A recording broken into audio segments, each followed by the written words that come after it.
Baik, bicara mengenai family business begitu ya, kami sangat antusias sekali mendengarkan success story dari ketiga narasumber kita yang akan memberikan beragam insights mengenai digital leadership. Mengawali diskusi pada siang hari ini kita akan mulai dari Pak Andre, CEO dari PT Bluebird Tbk untuk memaparkan pengalaman transformasi digital yang dilakukan oleh Bluebird ya sebagai family business yang telah sukses beralih ke next level di tangan Dexgen, dan seperti kita ketahui Pak Andre sendiri merupakan next generation atau generasi ketiga dari Bluebird ya Pak ya? Betul sekali. Baik, Pak Andre, Bluebird ini telah melakukan transformasi yang luar biasa ya. Kita ketahui bersama para hadirin di sini, Bluebird didirikan tahun 1972 sebagai perusahaan taksi konvensional dan hari ini sudah bertransformasi luar biasa begitu ya. Pada tahun 2023 lalu data yang kami dapatkan nih official Bluebird bahwa Bluebird ini berhasil membukukan pendapatan bersih 4,4 triliun rupiah atau tumbuh 23% dibandingkan tahun sebelumnya. Ini bagaimana sih Pak perjalanan Bluebird dari tahun 72 dari waktu ke waktu sampai menghadapi era disrupsi digital begitu ya dan hari ini berdiri kokoh Pak? Mungkin ini sekilas bahwa tadi Mbak Rosalina juga sering bilang perusahaan taksi. Kita memang sedang bertransformasi, lanjut transformasinya lagi. Jadi kalau di generasi pertama sebagai founder melanjutkan pertanyaan tadi kan, apa sih yang dilakukan? Setiap periode itu masing-masing generasi melakukan transformasinya. Jadi yang founder mentransformasikan commodity service taksi itu menjadi layanan yang berbeda dengan yang lain. Nah itu tugasnya founder pertama. Dan di situ pun seringkali juga menerapkan teknologi-teknologi sederhana yang sekarang dianggap sederhana, tapi saat itu baru. Mulai dari AC, ergometer, sampai di tahun 90-an founder dan co-foundernya sudah menerapkan komputerisasi. Mulai dari call centernya, bahkan GPS itu sudah kita terapkan di akhir 90-an. Jadi perjalanan itu kita lanjutkan dan teruskan sehingga 2011 kita punya yang namanya aplikasi. Jadi kalau sekarang seringkali saya ditanya nih, gimana caranya kok tiba-tiba punya mobile apps? Sebenarnya nggak tiba-tiba. Jadi transformasi dulu dari yang dibilang traditional taxi company, kita juga menumbuh kembangkan divisi yang lain ya seperti rental, bus, tetapi juga tidak pernah meninggalkan teknologi yang terbaru untuk diadaptasi. Walaupun 2011 itu kita sudah luncurkan aplikasi, tapi platformnya kan kolaps, beriringan dengan adanya disrupsi yang lain, teknologi yang baru masuk. Nah memang kecepatan kita untuk beradaptasi yang baru itu di zaman yang sekarang lebih lagi dituntutnya gitu. Jadi bagaimana kita peka terhadap customer dan teknologi dan market. Sehingga ya setelah keluar dari disrupsi teknologi kita memang harus melanjutkan teknologi-teknologi yang baru. Keluar dari pandemik, while during pandemic itu juga hal-hal yang sebenarnya karena ada teknologi yang kita terapkan di 2019. 2020 pada saat terkena COVID itu seluruh dispatching system kita revisi sehingga bisa mengantarkan barang jadi. Tiba-tiba jadi kurir, mulai bulan April, Juni itu kita jadi kurir dan kebetulan ada partner F&B dan sebagainya yang tidak pernah berpikir punya kurir, malah kita langsung jadi partnernya. Jadi hal-hal itu sebenarnya ya memang karena konsistensi kita beradaptasi juga sih. Jadi kita sanggup melalui periode-periode itu sampai dengan saat ini. Dan memang terus terang karena ini topiknya next gen, itu kan pasti ada perbedaan antara generasi-generasi berikutnya. Tetapi kan dari generasi sebelumnya ke generasi kita atau yang baru, kan tetap ada jembatan.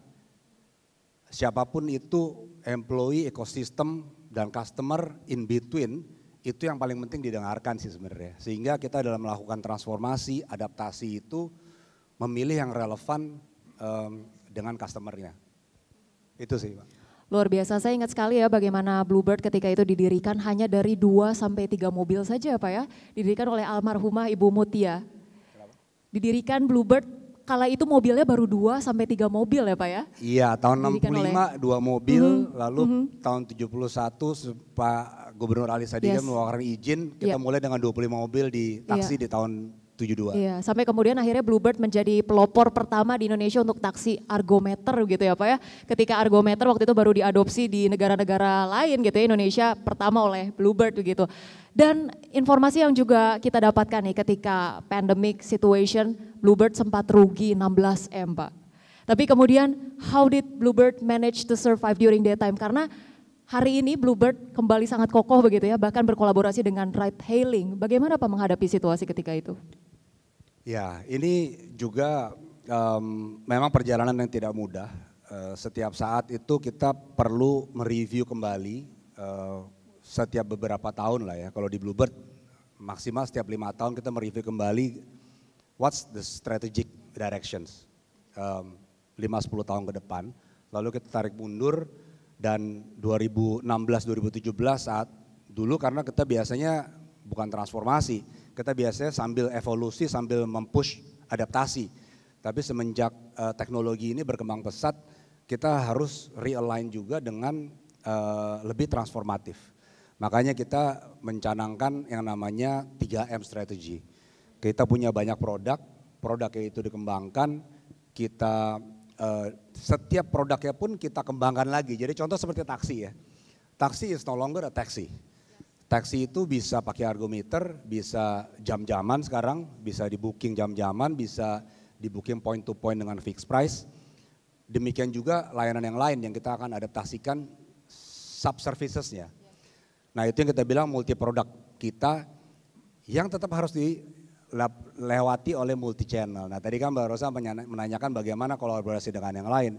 Ya pertama kita harus melihat customer itu larinya kemana, inginnya apa. So how do we relate with them? Kalau pada saat itu kita dianggap aplikasi kita kurang up to date, ya kita kerjasama dengan yang aplikasinya dianggap up to date. Kalau sekarang kita sudah dianggap up to date, lumayan lah karena setiap tahun semenjak post pandemic 2022 sampai dengan sekarang kita sudah tumbuh 4 kali lipat. Jadi 400% in 2.5 years growth dari penggunaan aplikasi My Bluebird. Kita terus akan kembangkan channel itu karena itu merupakan platform digital yang memungkinkan bukan hanya menyediakan layanan multi produknya Bluebird, tetapi juga memungkinkan kita konektivitas terhadap aplikasi-aplikasi yang lain. Jadi saat ini bisa dilihat kita Bluebird itu sudah banyak sekali berkonektif dengan aplikasi-aplikasi di luar My Bluebird. Nah yang ketiga adalah multi payment. Kalau zaman now hanya bisa terima cash. Nah, CMB sendiri sudah punya aplikasi yang sebenarnya saya juga punya OctoClick ini udah nggak pernah lagi punya ATM cardnya kan gitu. Karena transaksi itu udah menggunakan digital. Dan setelah pandemi memang ini luar biasa. Pak Ahok dan Google ini juga yang pelopor-pelopor digital kita nih kan. Transaksinya juga sangat meningkat yang non digital. Jadi kita juga membuat bagaimana pembayaran cashless itu lebih relevan. Tidak harus pesan pun bisa langsung naik taksi Bluebird, buka aplikasi ataupun QRIS juga bisa lakukan pembayaran. Jadi itu salah satu hal yang kita bilang kita hybrid dan mengidentifikasi, mendengarkan customer kita bahwa nggak semua mau pesan. Jadi cashless itu harus tetap menjadi opsi yang ada walaupun tanpa pemesanan contohnya. Luar biasa ya bagaimana Bluebird bertransformasi, tapi kalau misalnya saya boleh bertanya Pak, dibandingkan dulu ya Pak tahun 70-an, 80-an, kemudian tadi inovasi digital yang dihadirkan di era 2010 ke atas sampai hari ini lebih ke digitalisasi, akhirnya bisa multi produk, kemudian transaksi via digital ini diperluas. Apa sih Pak perbedaan tantangan tradisional ketika mendirikan Bluebird dulu dengan saat ini? Mungkin kalau dulu lebih ke physical challenges mungkin Pak. Saya gak bisa bilang sekarang lebih challenge, dulu lebih challenge. Saya pikir founder juga punya challenge yang sangat berat dulu. Membuat culture perusahaan yang sedemikian kuatnya sehingga kita juga mempunyai value-value yang sampai dengan saat ini kita jalankan. Mulai dari caring, tadi sempat ngobrol-ngobrol sama Pak Ahok, tahun 98 krisis dan sebagainya. Bluebird justru tahun 98 karena krisis kita siapkan jaringan kesehatan gratis contohnya. Kita menyiapkan program beasiswa, itu justru lahir pada saat-saat yang sulit. Karena kita secara berkelanjutan menerapkan value-value yang founder terapkan. Gitu ya. Nah yang kita sadar juga, terutama setelah disrupsi ini memperkuat, setelah disrupsi teknologi, aset, semua itu bisa dibeli. Any competitors can build and deliver. Dan namanya kompetisi itu selalu begitu. So what's the value yang kita harus perkuat, dan menurut saya dan manajemen di Bluebird adalah kekuatan human connections kita. Jadi pada saat ada challenge mengenai asset light dan non asset light contohnya, kita justru melihat our asset base dengan sekian cabang itu justru memungkinkan human connections kita dengan frontliners kita itu ada. Nah, ini yang walaupun kita bertransformasi dengan platform digital, tetap tidak kita tinggalkan contohnya, karena itu merupakan justru media langsung selama belum ada robotaxi di sini, yang mungkin itu masih cukup jauh kali ya. Mungkin Pak Ahok view-nya lebih kental tuh bagaimana robotaxi nanti bisa diterapkan di Jakarta, Pak Ahok kan sebagai gubernur Jakarta. Tapi saya pikir itu masih jauh. Nah, berarti layanan Bluebird itu dideliver oleh human. Jadi baik di hotel, di pangkalan, airports maupun terutama di dalam kendaraan. Jadi itu yang kita kedepankan menjadi value yang harus kita pertahankan dan menjadi pembeda yang signifikan secara konsisten. Luar biasa tadi ya, tetap mempertahankan value apapun situasinya begitu ya. Kalau kita ingat bersama gitu ya, Bluebird itu rasanya saya kalau naik Bluebird baru semalam gitu ya Pak ya. Kalau naik Bluebird itu drivernya selalu rapi, selalu wangi begitu ya, selalu memberikan excellent service, kemudian juga selalu care begitu ya. Kalau dari luar kota mereka langsung willingness-nya itu besar gitu untuk membantu kita. Value-value itu yang dipertahankan walaupun era disruption kemudian menghadang dan lainnya begitu ya Pak ya. Tapi kemudian kalau kita tadi sempat dengarkan bersama juga bahwa Pak Andre sempat mention tadinya Bluebird hanya di layanan taksi, sekarang sudah luas sekali begitu ya, ada Big Bird, ada Golden Bird, bahkan ada layanan taksi listrik juga ya Pak ya, ada layanan delivery services, logistics begitu. Apakah kemudian hadirnya digitalisasi yang membuat layanan multimoda ini menjadi lebih mudah berkembang Pak Andre? Apa yang menjadikan kemudian layanan multimoda ataupun multiproduk seluas itu apakah terbantu dengan mudah karena adanya digitalisasi Pak? Iya, pasti ada faktornya ke sana, tapi kita seringkali mendengarkan customer kita.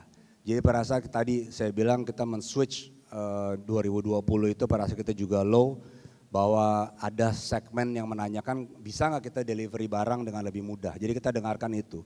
Sama seperti fixed price yang kita terapkan di taksi. Demikian juga kena waktu 2019 kita mengakuisisi perusahaan City Trans namanya, Shuttle Jakarta Bandung. Karena tadinya kita tidak berpikir bahwa ya majority adalah layanan dalam kota. Tapi ternyata ada juga suara yang menanyakan, kenapa nggak masuk juga antar kota gitu. Itu yang kita adopsi sehingga kita akuisisi City Trans juga 2019 dan saat ini sudah lebih dari 2 kali lipat size-nya semenjak kita akuisisi. Jadi itu juga salah satu cara kita membuat layanan kita lebih relevan karena kan kebutuhan mobilitas itu tidak melulu dalam kota.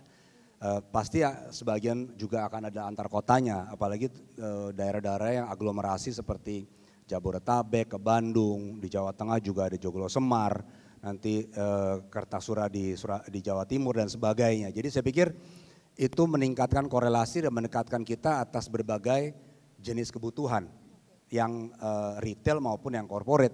Ya syukur juga kita sebagai perusahaan yang sudah menjadi konsumen dan CIMB pun jadi customer kita juga.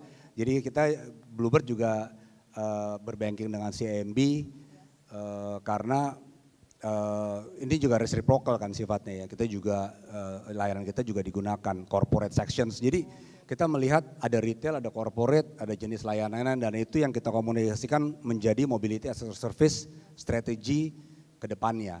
Nah key-nya ya tentu tadi agility dan keep transforming, beradaptasi terhadap customer centric.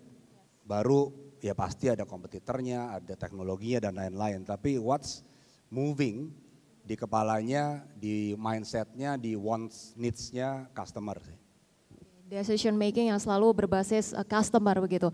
Nah Pak Andre, Bicara mengenai Pak Andre yang merupakan generasi ketiga penerus dari Bluebird gitu ya. Kita semua di sini hadir bertanya-tanya begitu ya Pak ya. Dari generasi ke generasi tadi seperti Pak Andre sebutkan challenge-nya kan berbeda-beda ya Pak ya.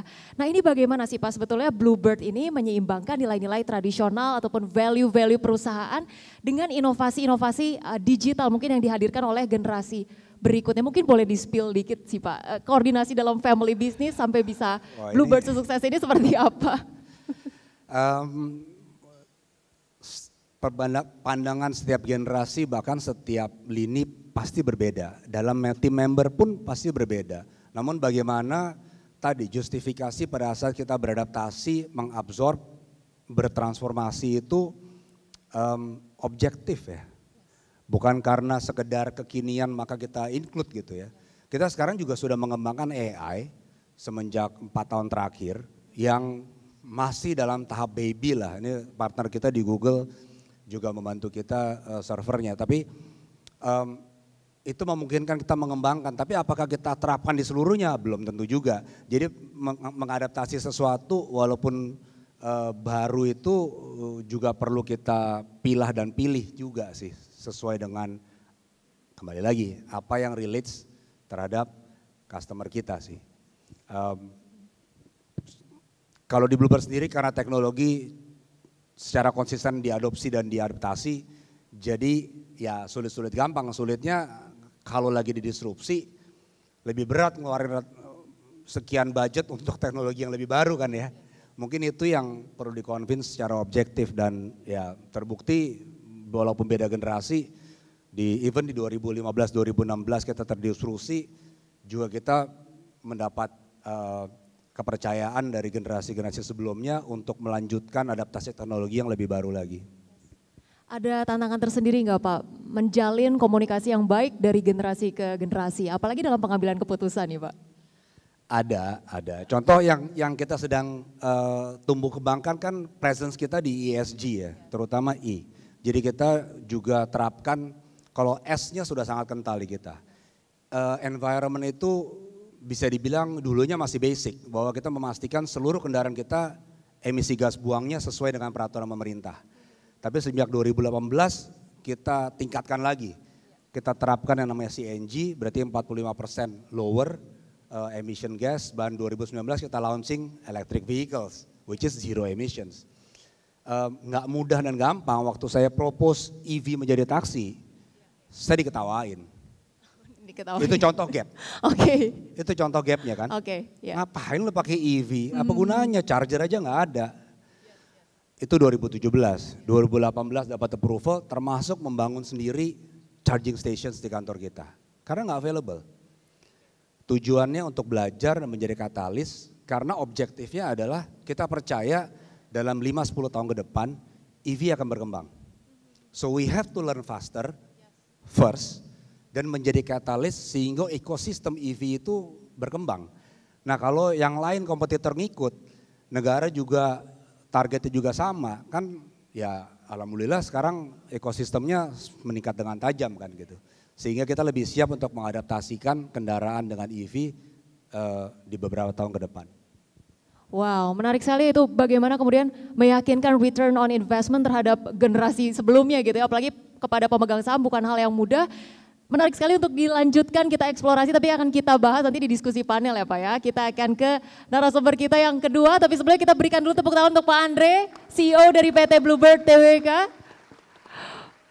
Baik, selanjutnya kita akan melakukan sharing dengan Bapak Basuki Cahayapurnama atau yang kita kenal dengan Pak Ahok ya, tokoh nasional. Terima kasih banyak Pak. Selalu memberikan inspirasi, selalu memberikan ketegasan dalam kepemimpinan Bapak dan selalu memberikan reformasi yang signifikan dalam kepemimpinan Bapak. Baik, Pak Ahok selama menjabat sebagai Gubernur DKI Jakarta begitu ya Pak ya, Anda melakukan banyak sekali transformasi digital mulai dari aplikasi Clue ya yang kita ketahui bagaimana kemudian masalah yang terkendala di DKI Jakarta, masyarakat terlibat lebih aktif, bisa melaporkan masalah banjir, kemacetan dengan aplikasi begitu ya Pak ya. Ada e-budgeting, e-planning, kemudian pelayanan terpadu satu pintu. Kala itu Pak, digitalisasi kan sebetulnya belum seluas sekarang ya Pak ya. Ada AI begitu ya, ada chatbot dan lain-lain. Visi apa yang Bapak miliki ketika itu Pak? Menghadirkan layanan-layanan digital yang begitu memudahkan efisiensi dari operasional di pemerintahan daerah, Pak? Ya jujur aja sih, jujur aja itu karena supaya gak gampang dibohongin gitu. Gak gampang dibohongin. Pikiran saya gitu aja. Misal contoh gitu kan, ada disposisi surat atau izin. Terus waktu kita tanya, kenapa gak dikerjakan? Nanti dia cari si kambing hitamnya tuh. Datang office boy, mohon maaf pak, saya keselip. Padahal bukan, tuh bosnya yang nyuruh. Nah kalau semua digital, saya bisa melakukan audit forensik kira-kira gitu loh. Ini surat sampai di mana. Walaupun yang di Jakarta belum sempat bikin waktu itu. Karena keburu saya dikirim kuliah di Makobrimob. Itu aja. Itu semua saya bikin di Pertamina.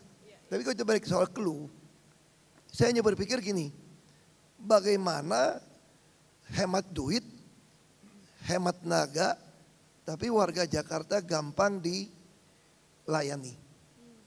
Saya buat anggaran kan saya bilang cuma satu kata aja, penuh. Apa yang penuh? 3 hal. Gimana perut rakyat penuh, otaknya penuh, dompetnya penuh, kira-kira gitu kan. Jadi dengan digitalisasi ini menghemat waktu banyak, termasuk pelayanan. Misal dulu kita kenal kalau ada jalan jelek, kadang udah meninggal banyak orang di berita. Pemerintah nggak bisa kerjakan. Karena sistem anggarannya memang agak rumit. Lalu saya bikin dengan e-budgeting, dengan sistem e-katalog. Orang begitu masuk laporan, paling 2 hari tim PU udah kerja. Beresin. Nah dari mana ngaturnya? Ya ini teman-teman teknologi jago-jago, saya nggak gitu paham. Saya hanya bisa ngomong, saya maunya gini. Misalnya saya bilang gini ya, saya lagi tengah malam bangun tidur pun saya ingat, saya pakai BBM saya kirim ke, dulu si Rama si Klu. Saya kirimin sekali di Transjakarta dia. Transjakarta ada app yang baru. Saya langsung kirim ke dia. Saya pengen gini, setiap ada laporan masuk, langsung sistem akan memberikan notifikasi kepada dinas atau wilayah. Kayak perumahan gitu loh. Lalu begitu kirim notifikasi ke dia, di control center saya itu nyala lampu merah. Di posisi titik itu merah. Kalau dia respon jadi kuning. Kalau dia nggak respon, ya udah 3 hari nggak respon, Jumat saya pecat jujur aja. Gitu.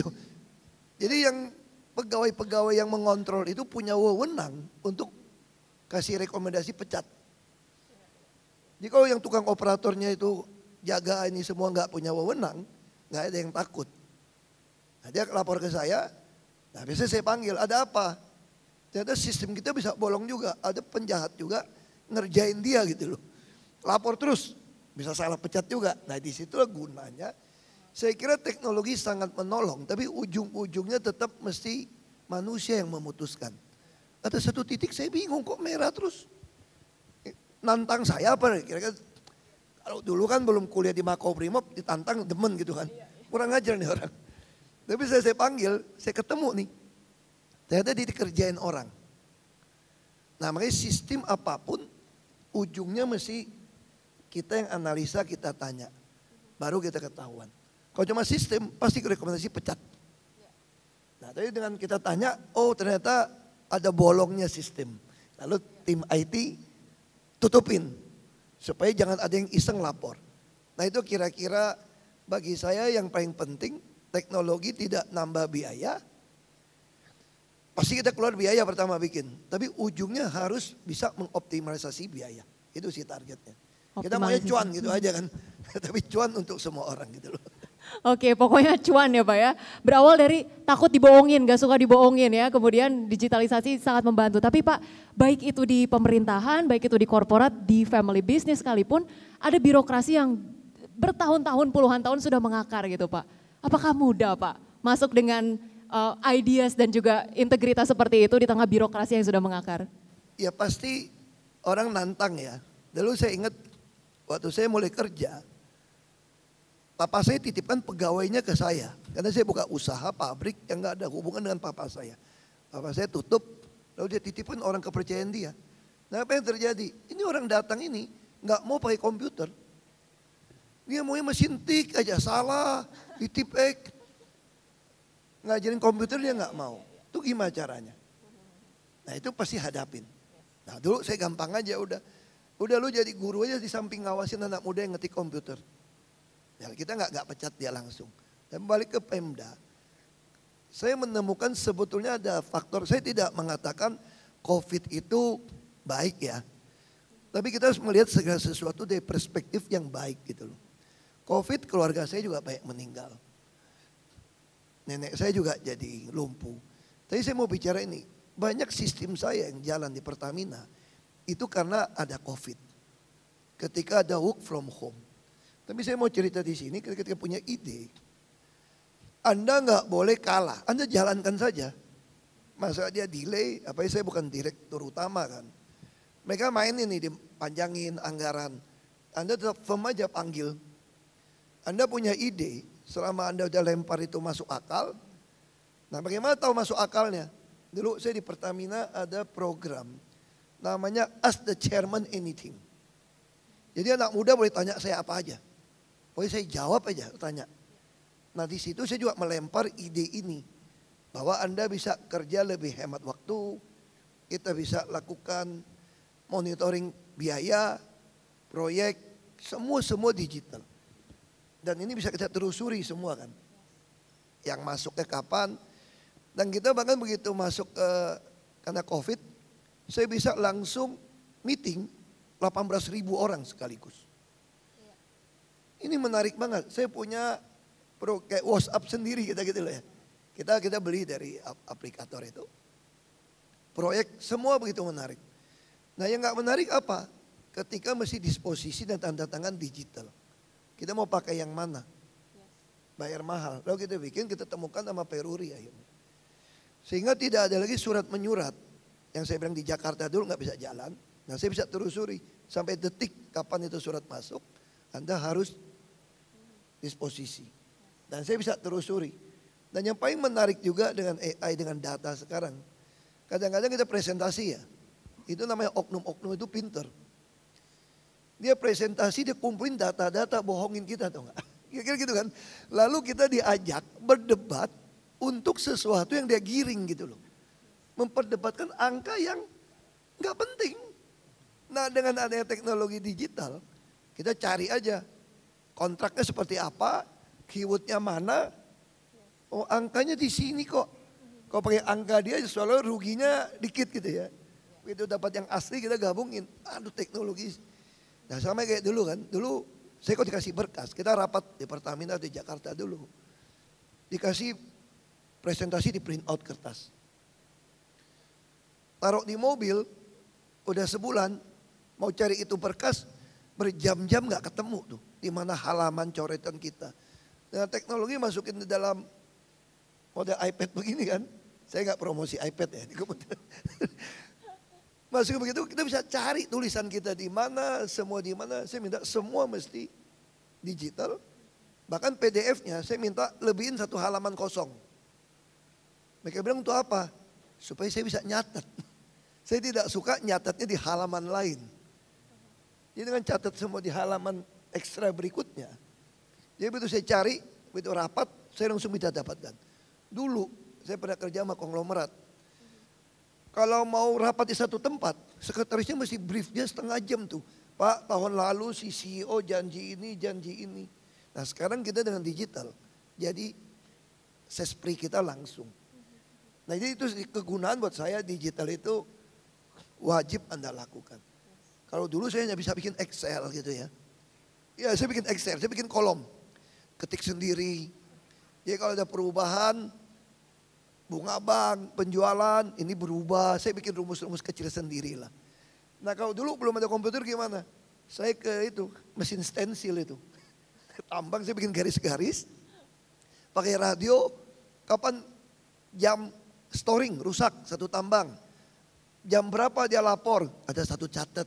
Jadi tiap-tiap pagi saya evaluasi nih. Kenapa dia lapornya sekian jam tapi kok servisnya telat.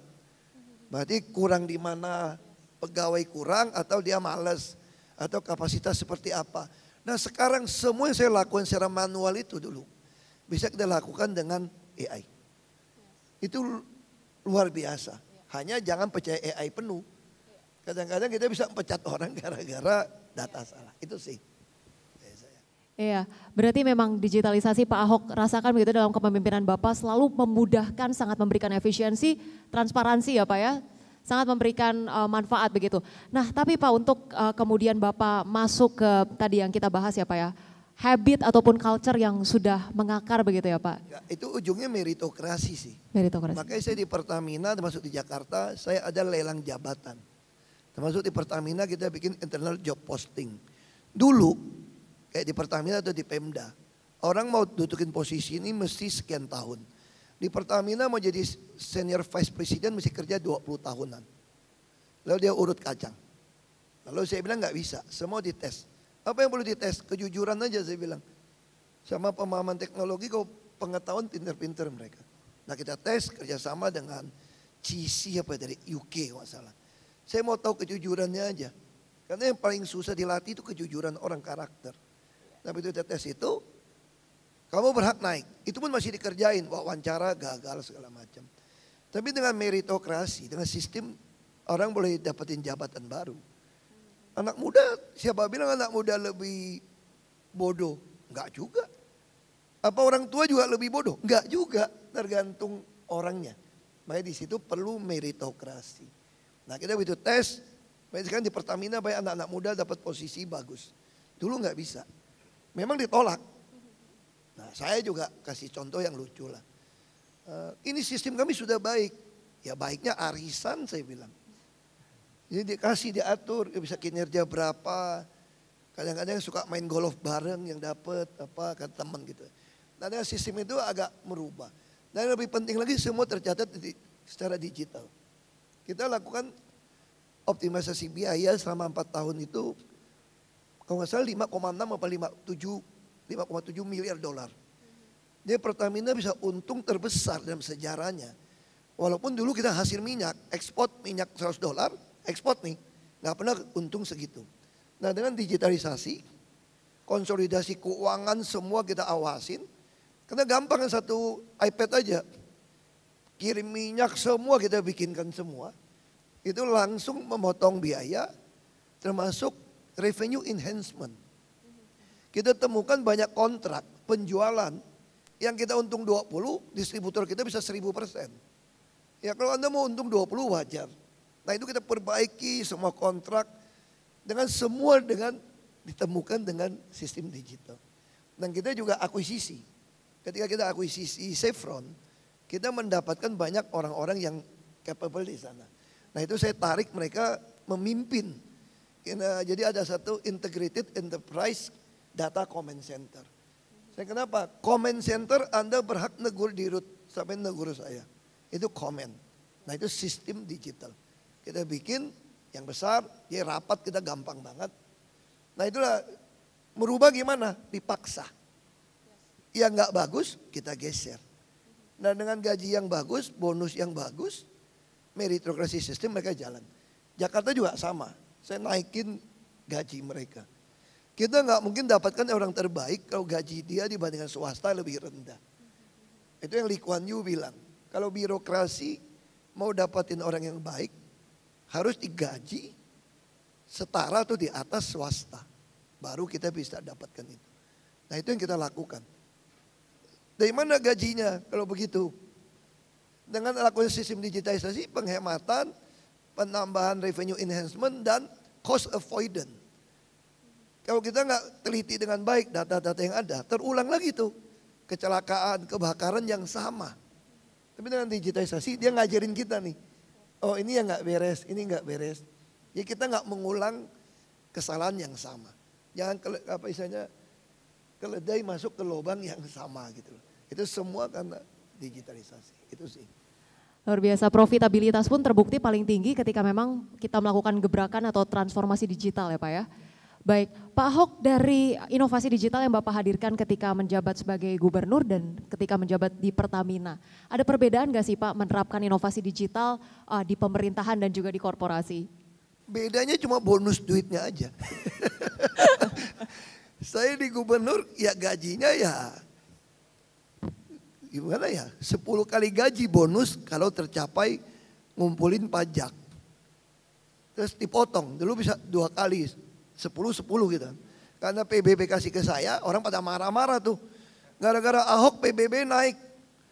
Padahal bukan saya yang mau naikin, karena diperiksa BPK ini 5 tahun nggak naik-naik. Lu kalau nggak memperkaya orang nih. Makanya saya bilang, saya pengen punya pulau OPQ nih, bikin Tanjung Priok baru. Biar orang Jakarta nggak usah bayar PBB deh. Kecuali buat usaha gitu loh. Kenapa gara-gara PBB kasih ke saya yang nagih nih, saya kehilangan 10 kali bonus gaji. Ini celaka nih. Udah duitnya hilang, gaji gubernur cuma 7,7 juta. Hilang lagi gaji 10 kali. Tapi kalau di Pertamina begitu untung, wah kami boleh bagi bonus 1-1,3%. Itu pun saya turunin, karena kita di atas aturan. Ada nama itu etika. Ketika untung begitu besar, nggak boleh dong pakai 1,3. Nggak salah sih sebetulnya, kan bagian saya 30. Saya bilang 1% atau di bawah 1%. Kalau di bawah 1% saja, di root itu udah bisa terima 60-an itu berapa gitu. Nah saya bisa dapat 45%, itu aja bedanya. Ketika di swasta, kita lakukan keberhasilan, ada bonus yang baik. Kalau di Pemda, THR-nya nggak ada. Nah itu yang saya bilang harus diperbaiki di negara ini. Supaya orang yang kerja di pemerintah, jadi menteri, saya bilang sama presiden, mau nggak jadi menteri? Enggak Pak, saya bilang. Kecuali Bapak perbaikin gajinya. Kalau $1 juta kayak Singapura saya mau Pak. Setahun, fair. Kalau nggak $1 juta cuma 18 juta, operasional 150 juta nggak cukup saya bilang. Dan nggak boleh kerja apapun. Nah itu yang mesti kita perbaiki. Itu sih. Beda di situ aja, soal duit aja. Kalau ketemu orangnya semua sama aja. Oke, tapi masa sih Pak nggak ada resistensi sama sekali Pak? Oh pasti resisten. Pasti ada. Makanya kan pada suka karakter esisin saya kan. Ya bilang Jakarta, Transjakarta rusak semua. Itu di Ahok membuat terbengkalai. Mana tanah ini. Padahal itu memang saya tolak. Saya nggak mau bayar, makanya terbengkalai. Karena sistem dia nggak cocok, nggak mau. Nah di Pertamina juga sama. Mungkin mereka banyak yang nggak suka doain kapan Ahok mati, kapan Ahok keluar gitu ya. Begitu saya keluar ya happy semua gitu loh. Ini kapan keluar, tapi saya sudah meninggalkan satu jejak. Waktu saya keluar misalnya, saya sudah membuat di dalam rencana kerja anggaran perusahaan RKAP akan lakukan penghematan 46% dari procurement. Saya sudah temukan dengan digitalisasi, produk yang sama dimasukin dengan nama berbeda, dengan harga beda sampai puluhan ratusan persen. Ada perusahaan yang sama dibikin nama banyak daftarnya dia. Akhirnya dia nggak mampu kerja, terlambat. Nah dari situ tahun ini harusnya Pertamina dari procurement bisa hemat 46%. Lalu kalau saya pergi gimana? Saya kunci di dalam RUPS, di dalam rapat RUPS tentang RKAP. Lalu kalau mereka masih main gimana? Jejak digital tidak bisa meninggalkan bahwa pernah ada. Siapa tahu satu hari saya punya wewenang untuk meriksa mereka kan. Ya gue penjarain lu semua, gue bilang awas lu ya. Nah kira-kira kayak gitu. Ada nggak ngancem lah, ngancem halus lah kira-kira gitu. Gawat nih kena monitor semua, berikan tepuk tangan untuk Pak Ahok. Oke, Pak Ahok kita masih akan berdiskusi nanti di diskusi panel. Kita ke narasumber kita berikutnya, Pak Christian Angkasa, Data Analytics Leader Google Cloud Indonesia. Baik, Pak Christian ini akan memberikan eksplorasi wawasan ya mengenai tren teknologi global dan pemanfaatan data untuk mendukung pertumbuhan bisnis. Baik, Pak Kris nih sebagai profesional di bidang analisa data, bagaimana sih sebetulnya Pak gambaran tren teknologi global yang sebenarnya paling signifikan saat ini? Dan bagaimana sebetulnya inovasi digital yang hari ini sedang marak digunakan Pak? Just in case kita masih kudet gitu Pak. Oke, Mbak Rosalyn, saya termasuk generasi senial dibilang ya. Jadi perbatasan antara Gen X dan milenial gitu ya. Jadi saya asumsi Bapak Ibu audiens ini adalah generasi digital semua. Karena ada mungkin ada Gen Z juga termasuk ya digital. Nah, di Google sendiri seperti kita lihat di layar, Google sudah launching banyak sekali aplikasi yang kita gunakan sehari-hari Bapak Ibu sekalian. Jadi lebih dari 10 aplikasi ini penggunanya 1 miliar lebih seluruh dunia. Jadi kita tidak bisa menghindar dari digital istilahnya. Baik kita sendiri maupun customer kita. Ya. Demikian juga CMB Niaga sebagai customer saya juga, mereka juga embrace ke AI dan teknologi, jadi mereka cukup termaju juga. Kemudian bicara soal tren, nah ini saya rasa kita tadi udah disinggung oleh Pak Ahok sama Pak Andre, mereka sudah menggunakan AI. Ya, nah, tadi saya sampaikan di Gen X ya, saya sempat mengalami ada internet yang kita pakai modem, Bapak Ibu sekalian mungkin ingat dulu, yang bunyi trit gitu. Kemudian handphone, nah saya termasuk yang berbahagia mengalami 3 masa ini, dan yang terakhir adalah AI. AI ini adalah big shift yang terakhir, yang saat ini yang terkini, yang harus kita leverage. Ya. Tidak ada zaman yang se-exciting sekarang, Bapak Ibu sekarang, untuk memulai bisnis. Ya. Apa yang bisa, tren yang sekarang AI ini bisa bantu untuk bisnis Bapak Ibu sekalian. Jadi kita bisa mulai bisnis, tentunya didukung oleh perbankan, ya. Teknologi tinggal pakai Bapak Ibu sekalian. Misalnya Bapak Ibu ada stok ya, stok opnam, nah itu kita bisa memprediksi. Jadi kita ada demand forecasting, jadi apa sih yang sedang dibutuhkan oleh konsumen kita. Nah itu AI bisa memprediksi suatu situasi yang ke depan. Kemudian Bapak Ibu yang mau jualan dari rumah, misalnya kita mau marketing, semua kan harus dimarketingkan lewat online ya. Nah AI juga membantu kita misalnya jualan sepatu, kita bisa generate satu gambar yang bagus-bagus, konten iklan. Nah itu jadi banyak banget kemudahan-kemudahan Bapak Ibu yang bisa dibantu ketika memulai bisnis. Demikian Mbak. Ya. Baik, predictive AI dan generative AI. Generative AI ini yang kalau kita sekarang nanya, dia langsung punya jawaban gitu ya? Iya, jadi dia kemampuannya mengenerate konten yang sesuai dengan konteksnya. Yes. Gitu. Oke, seberapa jauh predictive AI dan juga generative AI ini sudah berkembang Mas dalam penggunaan di korporasi? Iya, jadi selain dia bisa memprediksi dengan suatu pemodelan yang kompleks, apa saja sih yang sedang diinginin market dengan faktor-faktor eksternal dan faktor-faktor internal yang kita gabungkan. Misalnya, nah ini kita menggunakan big data nih Mbak Roselin. Katanya kalau mau buka toko atau usaha ada cuma 3 hal yang kita pertimbangkan ya. Lokasi, lokasi, dan lokasi. Gitu.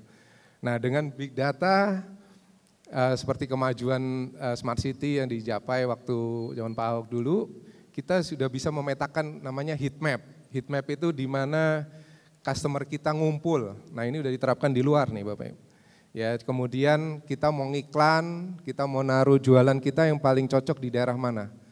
Jadi di mana tempat ngumpul konsumen kita, di situ ada jualan apa saja, kompetitor kita di situ apa aja. Nah, kita bisa manfaatkan teknologi ini. Begitu. Baik, sejauh apa sih Pak kemudian big data ya ataupun big data analytics ini dapat menjadi aset strategis dari perusahaan untuk kemudian mengambil keputusan yang data driven decision making begitu. Betul.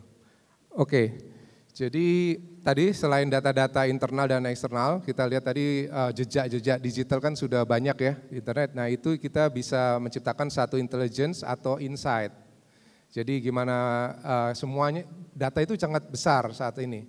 Semua di-create digital, makanya kita sebut dengan big data secara volume. Tapi juga untuk mengelolanya kita perlu teknologi juga gitu ya.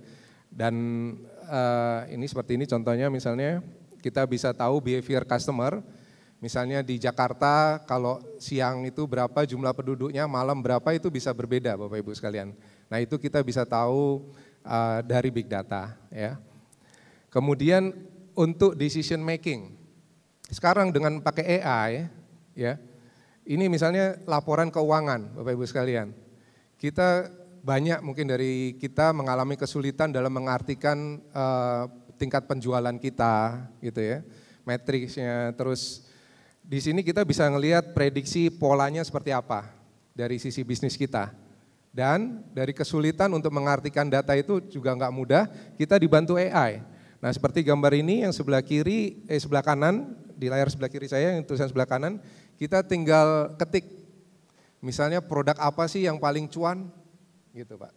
Jadi bisa tinggal ketik dan AI akan menjawabnya. Bahkan untuk kemudian Bapak Ibu pengambil keputusan, ya, AI sudah bisa mensummarikan yang sebelah kiri, sebelah sini, sebelah kiri. Nah itu apa sih artinya bahwa penjualan kita bagus di sini, ada berkurang di sini. Nah ini yang laporannya tidak kayak dulu lagi yang ditulis di kertas, statik. Sekarang sudah dibantu AI, Bapak Ibu sekalian. Jadi yang tadi Mbak Roselyn saya sampaikan saat ini, jadi generasi digital ini sekarang ada zaman yang paling excited ya. Baik, kalau kita lihat bagaimana AI, Big Data, Analytics sangat-sangat memberikan profit yang begitu besar gitu ya bagi korporasi. Tapi sebetulnya menurut Pak Christian sendiri sebagai seorang lead begitu ya dalam Data Analytics, sudah tinggi belum sih Pak tingkat adopsi teknologi-teknologi seperti ini di korporasi kita di Indonesia? Kalau kita bandingkan mungkin Bapak ada case study dari negara lain yang kemudian berhasil dan adopsinya belum banyak sebetulnya di kita. Iya, Bapak Ibu mungkin pernah dengar ya istilah anak zaman sekarang FOMO ya, fear of missing out ya. Jadi nggak mau ketinggalan zaman. Jadi sebenarnya Indonesia itu tingkat adopsi untuk digitalnya cukup tinggi. Walaupun selalu kalau berdasarkan survei dia entah kenapa dia selalu di bawah negara lain. Namun kita lihat kenyataannya nggak begitu. Tingkat adopsi digital, penetrasi internet, kemudian konsumen kita ya itu udah sangat melek digital. Mau komplain, mau komentar tentang produk-produk yang bagus mereka posting di sosmed. Jadi kita tahu misalnya ini satu chain coffee shop ya, semua cabangnya kita tahu di produk-produk apa yang paling laku. Jika mereka posting di sosial media kita bisa langsung respon. Dan kita juga bisa memobilisasi supply mana yang toko yang lagi kurang supply-nya. Mana yang lagi banyak kebutuhan demand-nya, nah itu kita bisa lihat dari sini. Nah, tinggal pilihan ke kita kompetitor kita pakai AI atau kita masih ketinggalan dari sisi digital. Nah itu kembali ke kita, menurut saya kita harus leverage AI untuk menambahkan competitive edge dari bisnis yang akan kita mulai nantinya, demikian. Baik, sejauh ini Pak Kris melihat nggak Pak adakah tantangan atau hambatan tertentu Pak dalam perusahaan-perusahaan Indonesia di masa kini dalam mengadopsi AI tadi ataupun inovasi digital? Oke, pertama tadi mungkin memang dari sisi sumber daya kita developing, tapi saya sepakat dengan Pak Ao dan Pak Andre tadi, leadership memegang faktor yang sangat penting, terutama Bapak Ibu yang akan mengambil keputusan bisnis. Jadi sejauh mana akan mendrive perubahan tadi, change. Tadi sempat disampaikan bahwa dengan sedikit memaksa gitu ya. Namun dengan kemudahan-kemudahan yang ditawarkan oleh teknologi, saya yakin mereka juga willing to adopt. Dan juga kita sebagai leaders dengan menggunakan AI kita juga bisa memanage bisnis kita dengan lebih baik. Tadi misalnya kita bisa mengetahui fraud, ya, anomali-anomali. Itu bisa kita mungkinkan dengan teknologi Mbak Roselyn. Ya, bicara mengenai kecanggihan teknologi dan inovasi digital pasti juga tentunya beriringan dengan resiko ancaman digital ya Pak ya, baik itu cyber security dan juga ancaman-ancaman lainnya. Sejauh ini kesiapan perusahaan untuk berinovasi digital sudah seimbang belum dengan fraud detection dan kesiapan lainnya Pak? Iya, teknologi adalah tool yang bisa membantu kita. Nah itu juga bisa membantu kita mendukung kesiapan itu Bapak. Karena crime atau fraud itu juga makin kreatif, makin canggih. Nah kita perlu dukung itu. Jadi itu salah satu tantangannya, tapi saya cukup percaya Mbak, terutama di generasi ketiga ya, yang sangat melek digital. Jadi begitu lahir sudah dilihatin video YouTube gitu ya. Sekarang saya juga kalau mau tidur dengerin lagu-lagu. Saya rasa digital sudah jadi tools kita sehari-hari. Dan itu saya optimis sejak generasi ketiga ini ke depan barrier itu akan semakin sedikit. Demikian. Optimis berikutnya barrier akan semakin sedikit begitu ya, dan bagaimana kemudian inovasi digital akan terbangun tapi harus seimbang tadi ya dengan kesiapan. Betul. Dari mungkin tadi Pak Ahok sempat mention soal comment center nih. Pak Kris mungkin bisa menjelaskan sedikit seberapa penting comment center harus diadopsi banyak perusahaan Pak. Iya. Nah ini kebetulan ini layarnya juga seperti command center, ini ditaruh di headquarter, di kantor pusat kita. Jadi itu ada banyak toko-toko yang laporan keuangannya langsung di streaming ke pusat. Jadi kita lihat di command center itu satu dashboard besar, berapa penjualan kita semuanya kelihatan. Bahkan komentar-komentar dari mereka yang posting sosial media kita kelihatan. Kemudian kalau kita mendapatkan insight atau data, diapain Bapak Ibu sekalian? Ya kita sebagai decision maker harus cepat action dong. Nah di sini kita bisa, oh di sana lagi turun, apa yang harus kelihatan grafiknya, apa yang harus kita lakukan? Launching suatu campaign atau suatu program. Nah kita bikin satu offering produk itu udah dibantu generatif AI tadi. Bikin es krim yang bentuknya bagus, nah seperti ini. Kalau di sana konsumennya pakai banyak bahasa Mandarin atau bahasa Arab, ini dari Google juga bisa memungkinkan itu. Dan nah ini lokasi distribusi dari barang-barang kita bisa ngelihat di command center kita menggunakan dashboard atau visualisasi yang pakai AI ini. Demikian. Baik, kami ucapkan terima kasih banyak kepada ketiga narasumber kita tadi memberikan banyak insights ya bagaimana leveling up perlu dilakukan dengan adanya pemanfaatan atau bisa leveraging digital innovation mulai dari AI, big data, analytics bagaimana ini kemudian memberikan efisiensi, kemudahan dalam transparansi dan pastinya tadi ya pesan dari Pak Andre juga perbedaan gap itu adalah kekayaan yang justru membuat kita lebih baik ya karena competition selalu ada tapi core values kita harus tetap dijaga di tengah tantangan digital yang ada. Kami ucapkan terima kasih kepada Bapak Andre, Pak Ahok dan juga Pak Christian Angkasa yang sudah berbagi pengalaman dan wawasan sehingga keyakinan next gen untuk bisa terus berinovasi dan beralih ke next level ini semakin kuat. Terlebih lagi CIMB Niaga dengan financial services-nya selalu hadir dengan setia menyertai perjalanan bisnis Anda. Tadi kalau nanya inovasi teknologi, inovasi digital, investnya mahal atau enggak? Tenang, ada layanan perbankan, ada CIMB Niaga yang selalu setia ya menemani perjalanan bisnis dari next gen dan kita semua. Dan kembalikan saya ke rekan saya Baby Kristami, saya Rosalina pamit undur diri. Terima kasih banyak.